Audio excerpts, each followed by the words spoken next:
Good morning, and welcome to Israel day number 3.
By the way, only now you start stepping on a holy ground. According to the oral text, the Jewish oral text called Mishnah. Mishnah means oral tradition. It was written way later, but it used to be oral only. The size of the holy ground of Mount Moriah or Mount Zion, it's a square of 750 feet on 750 feet square. So right now you are stepping on a holy ground.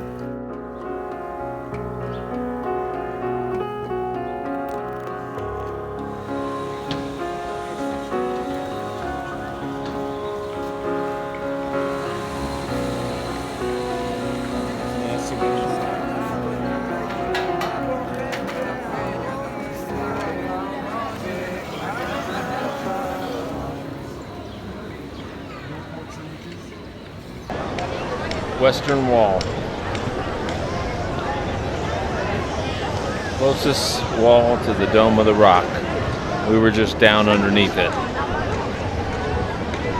This is the upper side, divided into 2 parts.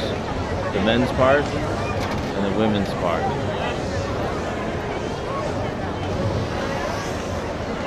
Amazing place. And this is actually 1/3 of the wall. There's a 1/3 below the ground, and there used to be a 1/3 above the ground. This wall used to be 10 stories high, but with each conquering, ruling group of people that conquered Jerusalem, they often buried down. So this really wasn't where Jesus particularly walked. You have to go 20 feet down at least to get anywhere near anything that he walked on.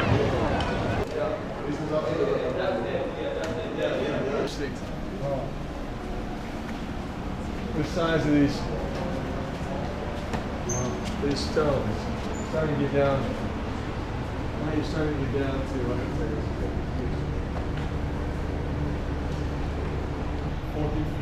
feet. 21 feet long, 14 feet high, 700 metric tons, one stone.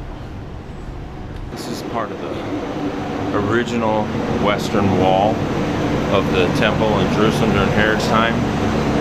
These are huge stones on the foundation, and what they did is that they would actually dig the first row of stones all the way down to the bedrock, slide the stones in, and then the next level would be about an inch in, but they lay out these huge stones to make sure everything stayed in its place.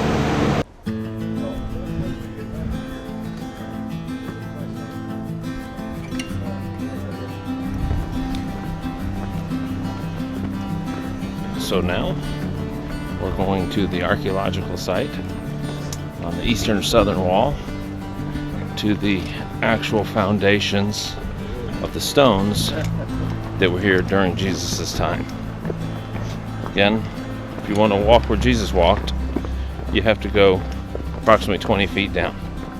So down we go to New Testament time foundations in Jerusalem.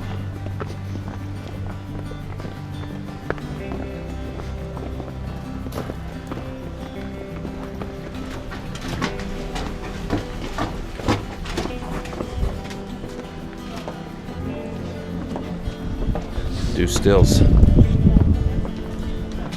Remains of Jerusalem's main street, running the length of the Western Wall along 1 kilometer in the late Second Temple period.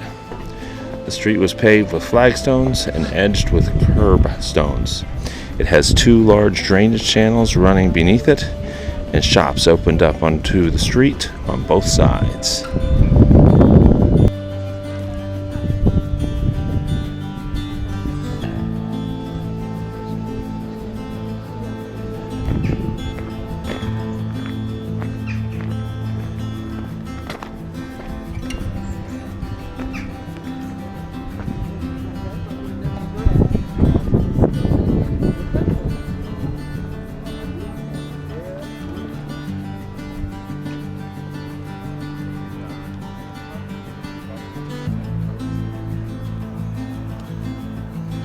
Lord is good. In this place, there's olives on the ground.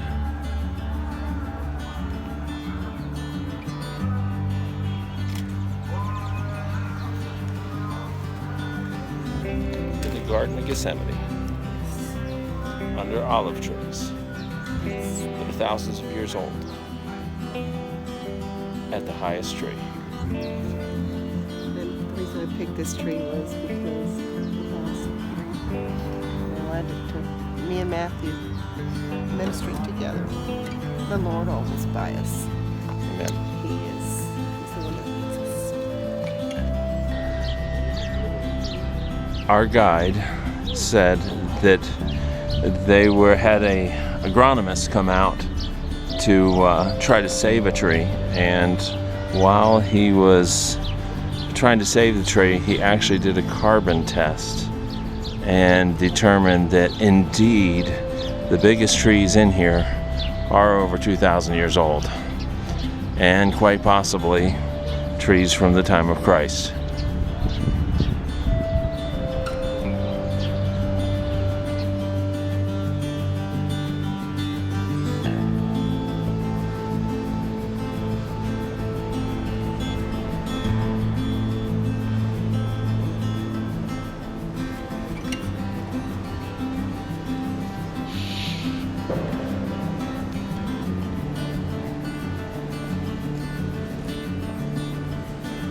What an incredibly ornate church.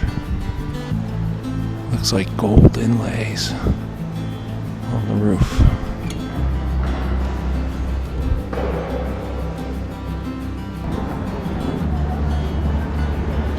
So we are in front of the Church of All Nations. Inside is the rock that tradition has held as the very rock that Jesus prayed on.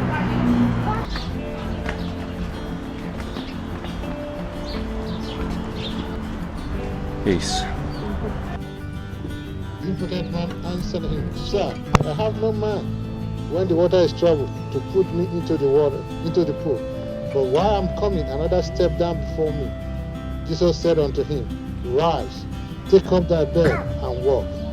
And immediately the man was made whole and took up his bed and walked. This church is almost 1,000 years old and has some incredible acoustics.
2,000 something years old. Has incredible acoustics.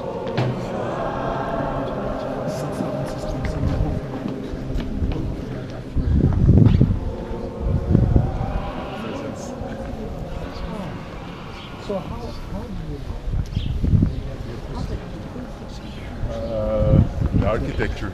Indeed, the architecture. Well, we're having lunch. Randy was pretty surprised at how big Jerusalem really is. I mean, you think of Jerusalem, you think about the old city, but this is a really big, thriving community. And traffic,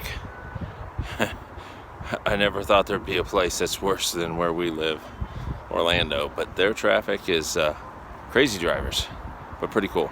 Having a good time in Israel. Busy city bus stop service area? No. They backed the bus up, drilling holes into Golgotha to spit their exhaust fumes all over an extremely historical place. And then stuck a graveyard on top.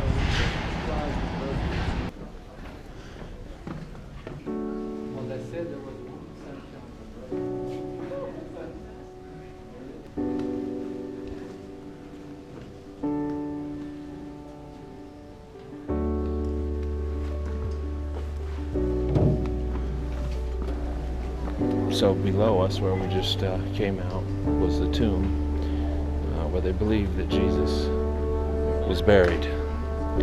They can't prove it because there's another site that says that we don't really know, but this site seems to meet all of the Bible's description of the garden tomb. We are right next to the place of the skull. So probably we were just in the tomb of Jesus. He's not in there anymore because he's back alive.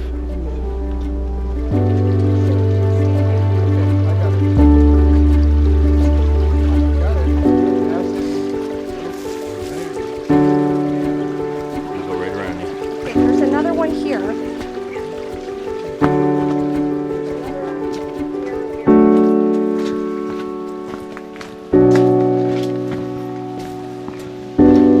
Now we are coming out to the upper waterfall area.